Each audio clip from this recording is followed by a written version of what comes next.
성탄을 준비하면서 왜 예수인가라는 그러한 주제를 가지고 같이 은혜를 나누고 있습니다. 오늘 제목 같이 한번 읽어봅시다. 시작. 가장 낮은 데로 내려오신 왕 예수. 가장 낮은 데로 내려오신 왕 예수라는 제목을 가지고 같이 은혜를 나누고자 합니다. 철학자 키에르케고르라고 하는 사람이 있습니다. 이 사람이 한 비유를 들어서 이러한 그 이야기를 들려줍니다. 어떤 장난꾸러기가 밤중에 백화점에 몰래 들어가게 되어집니다. 그러면서 모든 물건의 가격표를 바꿔치기를 하게 되어지죠. 다음날 아침에 수천만 원짜리 다이아몬드 반지에는 가격표가 얼마라고 적혀 있냐면은 1,000원이라고 그렇게 붙여져 있는 거예요.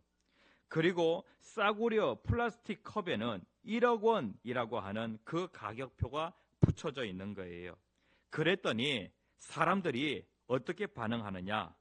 가짜 가격표를 보고 보석을 내동댕이 치고 플라스틱 컵을 사기 위해서 사람들이 줄을 서 있다는 것이죠. 뭐에 속아서? 가짜 가격표에 속아가지고. 진짜 가치 있는 것은 무엇인데요?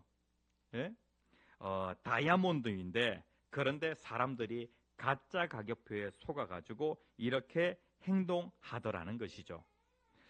이것이 바로 무엇이냐면은 하나님을 떠난 이 세상의 모습이라고 할 수 있겠습니다. 영원한 생명, 그리고 겸손, 사랑, 이러한 것들을 오늘 이 세상 사람들은 싸구려 취급을 하게 되어집니다.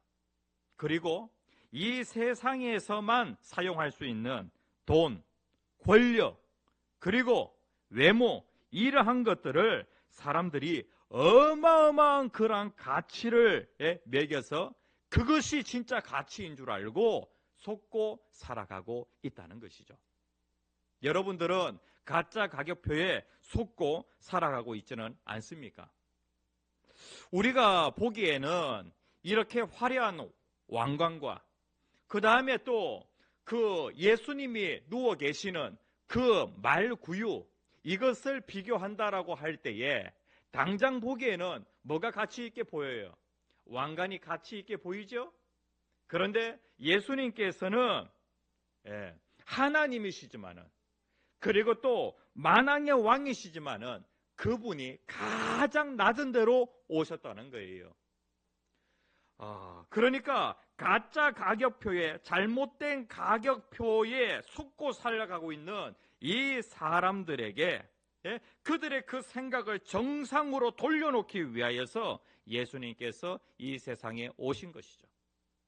영원한 생명이 있다. 예수 그리스도 안에 영원한 생명이 있다. 말구유에 누워 계신 그분이 우리에게 참 생명을 주시는데, 그분이 주시는 그 생명을 우리가 가지게 되어지면은 우리는 영생하게 되어집니다. 그리고 또 천국을 소유하게 되어지죠.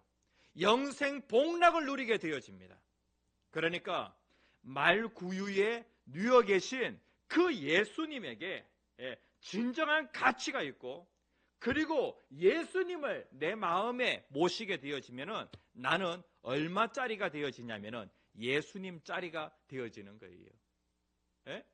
예수님짜리가 되어지는 거예요. 영원히 가치 있는 존귀한 그러한 자가 되어지는 것이죠. 특별히 우리 다음 세대, 중고등부 학생들, 그리고 또 유초등부 학생들, 이번 캠프를 통하여서 인생의 진정한 가치, 내 인생의 진정한 가치를 발견할 수 있는 예수님을 만나는 그러한 이번 캠프가 되어지기를 간절히 소원합니다. 그리고 종교인으로서 10년, 20년 살지 말고 예수님을 만나서 신앙인으로서 새 삶을 살아가는 그러한 저와 여러분들이 되어지기를 간절히 소원합니다. 예수님의 출생을 다룬 그런 그 이야기, 특별히 마태복음에 보면은 예수님의 출생과 관련하여서 아주 자세하게 우리에게 소개하고 있어요. 예수님께서 베들레헴에 나시게 되어지는데, 그때에 동방으로부터 정말로 똑똑한 사람들, 그 다음에 또 별을 연구하던 이 박사들이 예루살렘에 오게 되어집니다. 예루살렘에 와서 왕궁에 들어가게 되어지는데, 그 왕궁에서 헤롯을 만나게 되어지죠. 그 헤롯 앞에 뭐라고 얘기하냐면은, 유대인의 왕으로 나신 이가 어디 계시냐라고 그렇게 질문을 던지게 되어집니다. 그러니까 왕궁에 가서 왕이 어디 계시냐, 그것을 누구에게 물어봤다고요? 헤롯 왕에게 물어보았다는 거예요. 지금 현재 왕자에는 누가 앉아 있냐면은 헤롯이 앉아 있는데, 이 동방 박사들이 왕이 어디 계시냐라고 그렇게 물어보았다는 것이죠.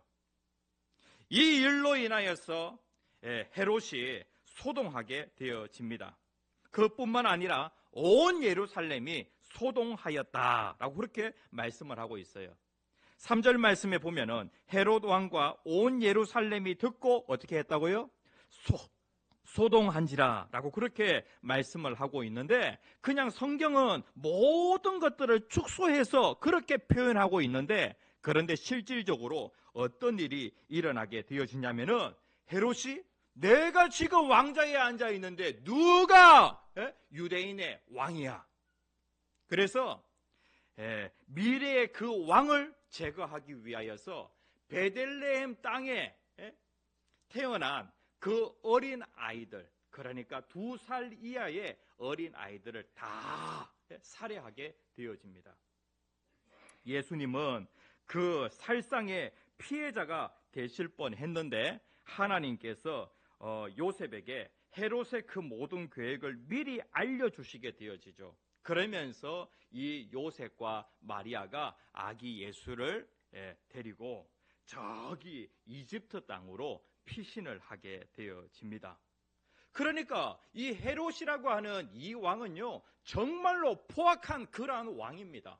자기의 그 왕자를 견고히 유지하기 위하여서 신하들을 가차없이 죽이고, 그리고 심지어 자기의 가족이라고 할지라도 죽이는 그러한 포악한 왕이 바로 헤롯이었습니다.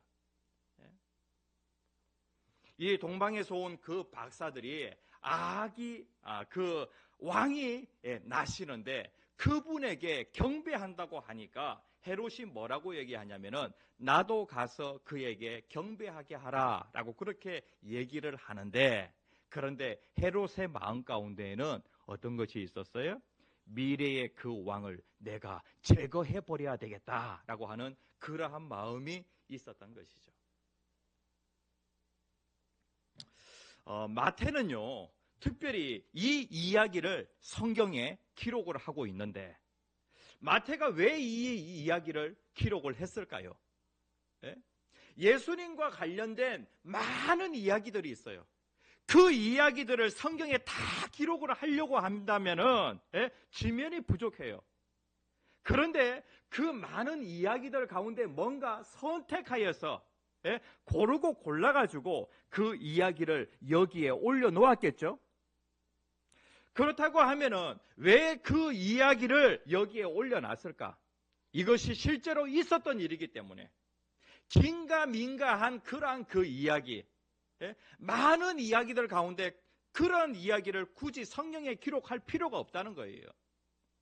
그리고 또 그 이야기를 성경에 기록할 때는 알려줄 게 있어가지고, 꼭 필요한 뭔가 알려줄 게 있기 때문에 마태가 이 이야기를 성경에 기록했다는 것이죠. 예수님의 그 출생과 관련하여서 동방 박사가 헤롯에게 찾아와서 왕이 어디 계시냐라고 그렇게 물어보게 되어지는데, 이 이야기와 관련하여서 이 이야기를 통하여 뭔가 알려줄 게 있기 때문에 이 내용을 여기에 기록을 했다는 것이죠. 오늘 우리에게 마태는 이 이야기를 통하여서 크리스마스의 의미가 무엇인지, 그리고 또 예수님 자신과 관련하여서 우리에게 뭔가 말할 것이 있다는 것이죠.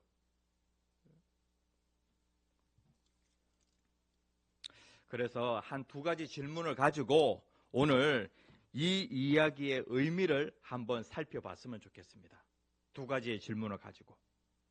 첫 번째, 같이 한번 읽어봅시다. 시작. 누가 내 삶의 진짜 왕인가? 성경을 보면은요, 성경은 인간의 그 악이 어디에서 나오느냐? 모든 사람의 그 마음에서 악이 나온다라고 그렇게 말씀하고 있어요. 성경이 악을 얘기할 때 그 악은 자기 중심이죠. 그것이 어디에서 나오냐면은 인간의 모든 사람의 그 마음에서 나온다는 거예요. 헤롯이 왕자를 지키기 위하여서 내가 왕인데 누가 이스라엘의 왕이냔 말이다.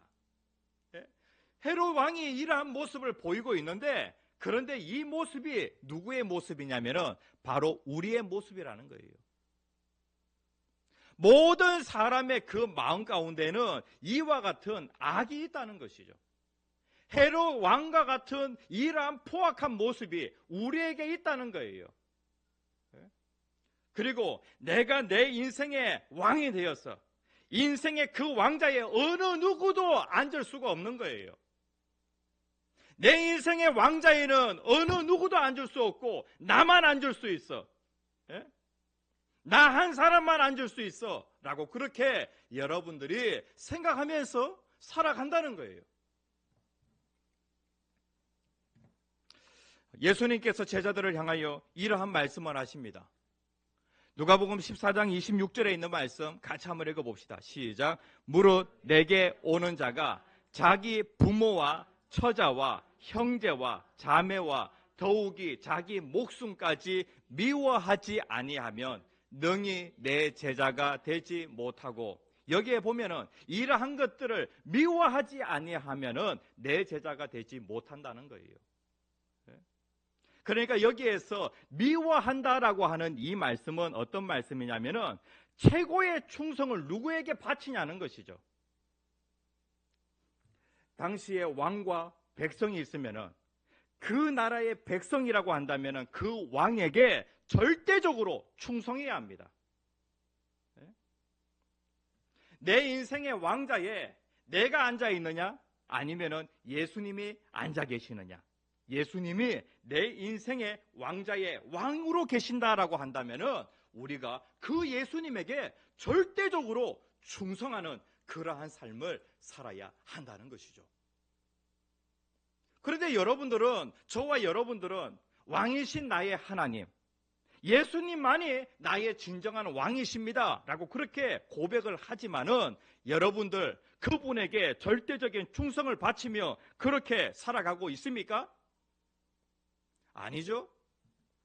모든 사람의 마음 가운데는 이 본성이라고 하는 것이 있는데, 죄악된 본성은요, 누구를 거부하냐면은 하나님을 거부해요. 나 말고 다른 존재가 내 마음의 왕자에 앉아 있는 것을 근본적으로 거부해요. 로마서 8장 7절에서 8절까지 말씀해 보면은 사도 바울이 인간의 그 본성을 정확하게 깨뜨려 보고 이렇게 얘기를 하고 있습니다. 육신의 생각은 하나님의 법에 굴복하지 아니할 뿐 아니라 할 수도 없음이라 라고 그렇게 말씀을 하고 있어요. 여러분들, 어느 누군가가 여러분들에게 이래라 저래라라고 하면은 기분이 좋아요, 안 좋아요? 예? 어느 누군가가 나에게 이래라 저래라, 네가 누군데, 네가 뭔데 나에게 이래라 저래라 해? 예? 나는 어느 누구에게도 충성을 바칠 수 없어. 내가 왕이야. 이러한 그 본성이 내 속에 있기 때문에 어느 누군가가 이래라 저래라라고 하면은 가만히 있지 못하는 거예요. 내 속에 있는 그 악이 막 나오는 것이죠. 황 목사도 한 고집 하는 사람이라서 말이죠. 누군가가 이래라 저래라라고 하면은 기분이 막 상해요. 이번 주에 저희 집안에 장례가 있었습니다. 저희 친할머니께서 돌아가셨는데 저희 아버지께서 장남이시고 제가 장손이 되어집니다. 그러니까 전통적인 그러한 그 집안에서는요, 장남과 그리고 또 장손의 그 파워가 막강하죠. 집안의 그 일들을 갖다가 결정하고 진행하는 데에 장남과 장손의 그러한 그 결정, 이것이 상당히 중요해요. 그런데 어느 누군가가 이래라 저래라 라고 하면은 기분이 상하죠. 예? 그러니까 이것이 저에게만 있는 것이 아니라 모든 사람의 마음 가운데 다 이러한 저항감이 있다는 거예요. 심지어 하나님을 향해서도. 예? 하나님 당신이 내 마음에 왕좌에 계실 수가 없어요. 저는 제 마음대로 하겠습니다. 예? 로마서 3장 10절에서 11절 말씀에 보면 의인은 없나니 하나도 없으며 깨닫는 자도 없고 하나님을 찾는 자도 없도다 라고 그렇게 말씀을 하고 있어요. 하나님을 찾는 자가 없다. 사도 바울이 하나님을 찾는 자가 없다라고 그렇게 얘기할 때에 진정으로 하나님을 찾는 자가 없다는 거예요. 여러분들은 진정으로 하나님 찾는 자입니까? 예? 어떤 사람입니까? 만약에 여러분들이 이러한 삶을 살고 있다면 진정으로 여러분들 하나님 찾는 거 아니에요. 제가 한 두 가지 정도 예를 한번 들어볼게요. 첫 번째, 하나님이 주시는 것들, 사랑, 도움, 힘, 용서, 행복, 이러한 것들은 원해요. 그런데 실제로 하나님을, 만약에 하나님이 주시는 것들, 이러한 것들만 내가 원한다라고 한다면은 그 사람은 진정으로 하나님을 찾는 사람이 아니에요. 이런 경우 있잖아요. 남자친구가 좋아요. 남자친구가 왜 좋냐면 남자친구가 돈이 많아요. 그러면은 그 남자친구를 진정으로 사랑하는 거예요? 남자친구를 진정으로 찾는 거예요? 아니에요. 남자친구를 찾는 것이 아니라 남자친구의 돈을 찾는 거예요. 그러니까 우리가 하나님을 찾을 때에 이렇게 하나님 앞에 나아가는 경우가 많이 있다는 것이죠. 그러니까 사도 바울이 뭐라고 얘기하냐면은 하나님을 찾는 자가 없다. 하나님이 주시는 것들, 혜택, 이러한 것들에는 관심을 가지는데 하나님 그 자신에 대해서는 관심이 없다는 거예요. 그 다음에 두 번째, 어떤 그 사람이, 어떤 토크쇼를 진행하는 사람이 신을 믿는 사람 손 들어보세요.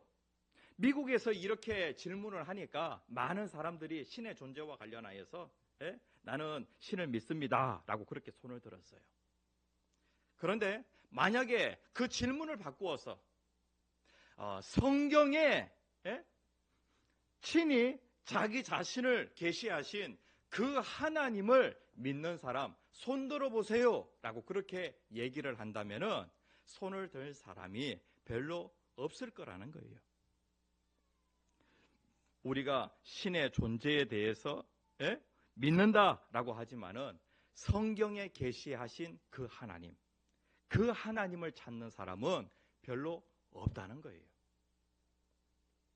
아니, 왕이 오시는데 왕이 어디에 오시냐면 왕궁에 오시는 거예요. 정말로 그랬어요? 모든 사람은 왕이면은 왕궁에 오셔야 된다고 생각했어요.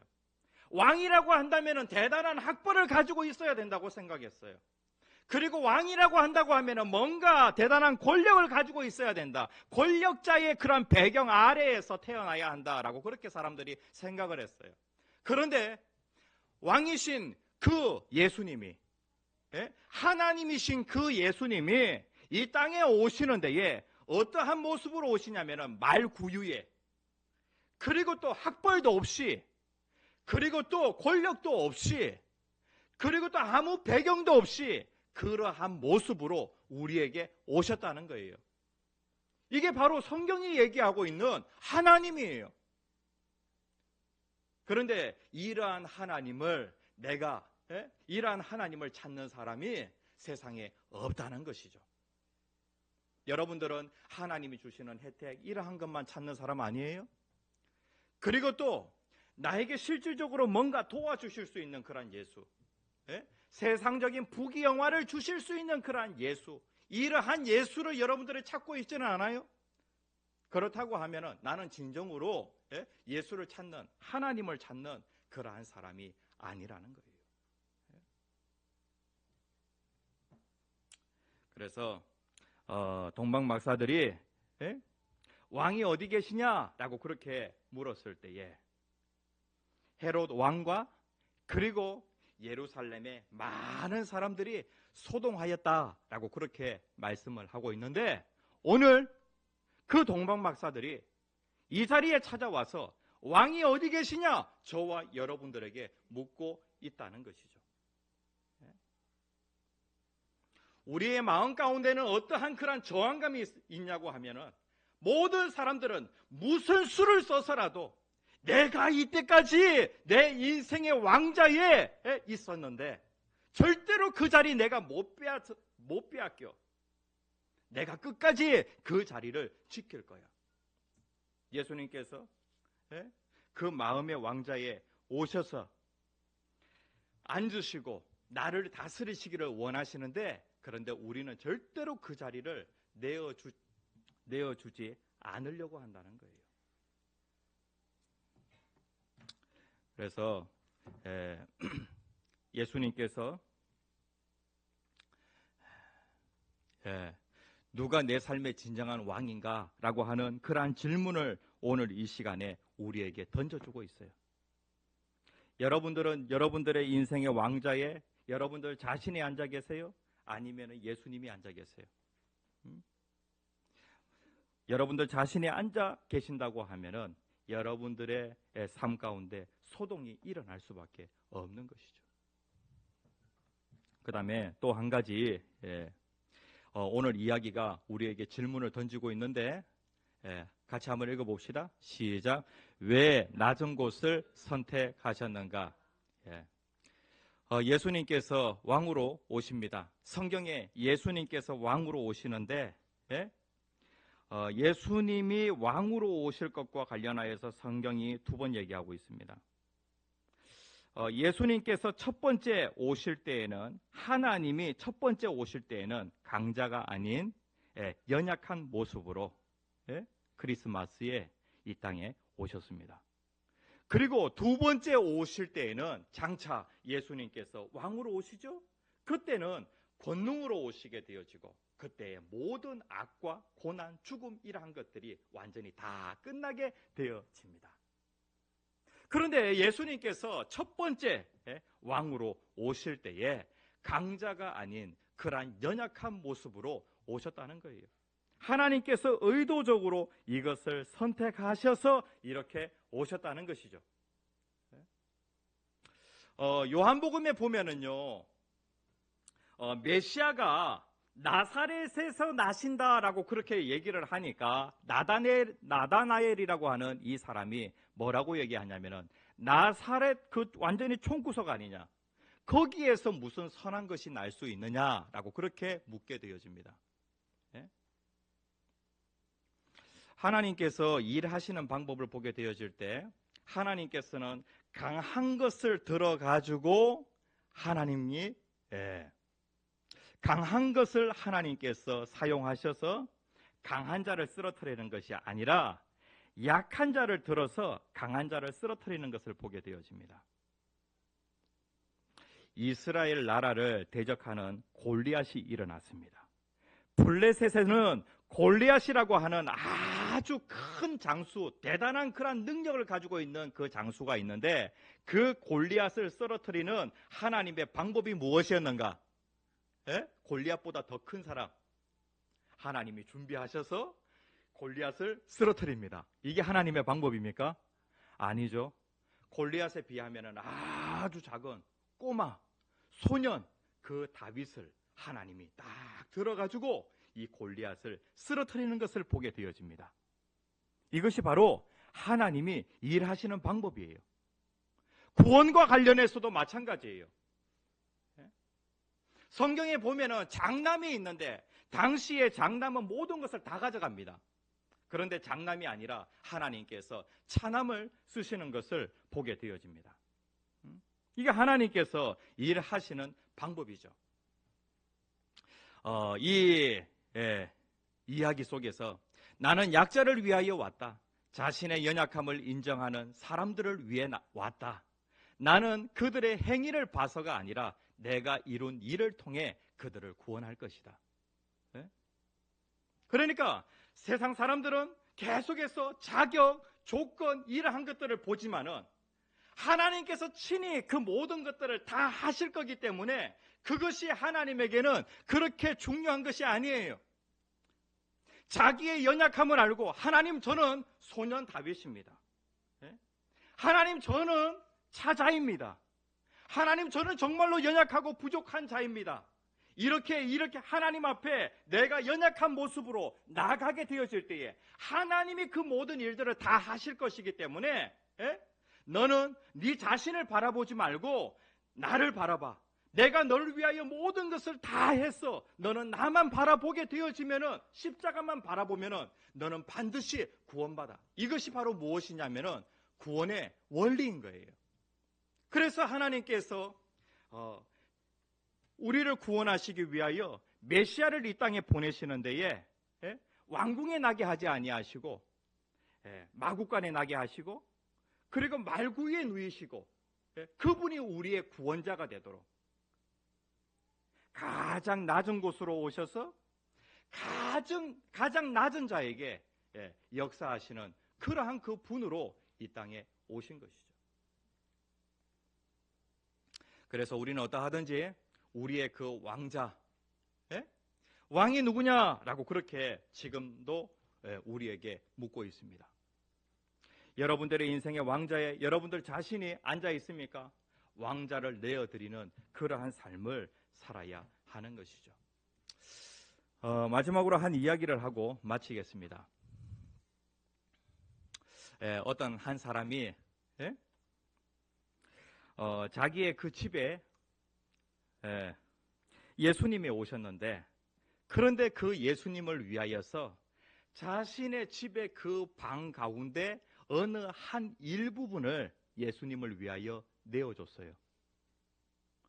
그러니까 그 집에는 누가 계시냐면은 예수님이 계시죠.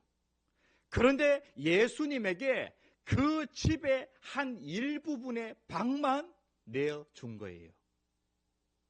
그런데 얼마 지나지 않아서 사탄이 그 집에 들어와서 그 집을 완전히 혼란스럽게 만들어 놨습니다.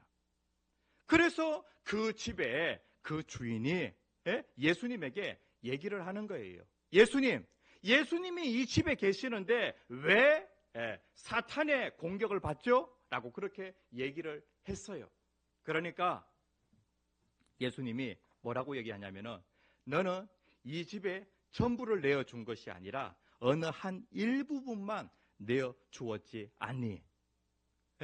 라고 그렇게 예수님께서 말씀을 하세요. 그러니까 이제 이 집에 살고 있는 이 사람이 뭐라고 얘기하냐면은, 그러면은 예수님 저 집에 절반을 내어줄게요 라고 하면서 예수님에게 절반을 내어줬어요. 그런데 이제 얼마 지나지 않아서 또 사탄이 그 집에 들어와서 그 집을 완전히 난장판으로 만들어놨어요. 다시 그 집에 살고 있는 이 사람이 예수님에게 물어봅니다. 예수님이 이 집에 살고 계시는데 왜 이 집이 이렇게 되어지죠? 라고 그렇게 묻게 되어집니다. 네가 이 집의 전부를 주지 않고 절반만 주지 않았니? 라고 그렇게 얘기를 합니다. 그랬을 때에 이 집에 살고 있는 이 사람은 예수님, 이 집의 열쇠는 바로 이것이고요.